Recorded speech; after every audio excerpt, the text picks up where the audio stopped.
আপনারা সবাই সংগ্রামে, আন্দোলনে, রাজপথে অনেক বক্তব্য দিয়েছেন নোট ছাড়াই, এখনও দিতে পারবেন। সুতরাং ছোট হলেও না দেখে বলার অভ্যাস করুন, দেখে দেখে পড়া অ্যালাউড না। এই বাজেট আমাদের মনে করিয়ে দেয় রাষ্ট্র কোনো দলীয় সম্পত্তি নয়, রাষ্ট্র সকল জনগণের।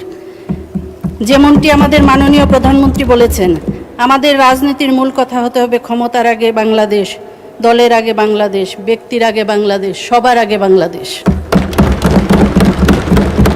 পরিশেষে বলতে চাই, জনগণ আমাদের দিকে তাকিয়ে আছে, তাদের চোখে স্বপ্ন আছে, তাদের জীবনে কষ্ট আছে, তাদের মনে আশা আছে, তাদের মনে অনেক প্রশ্নও আছে।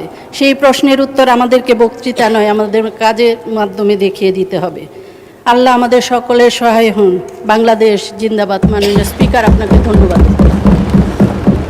মাননীয় সদস্য, আপনাকে সবিনয় জানাচ্ছি, সংসদের রেওয়াজ অনুসারে দেখে দেখে পড়া অ্যালাউড না।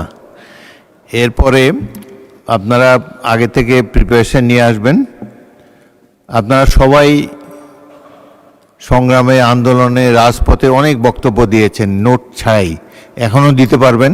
সুতরাং ছোট হলেও না দেখে বলার অভ্যাস করুন। সংসদে নোট নেবেন, খানিকক্ষণ দেখে তারপরে আবার স্পিকারের দিকে, সংসদ সদস্যদের দিকে তাকিয়ে বাকি বক্তব্য রাখবেন।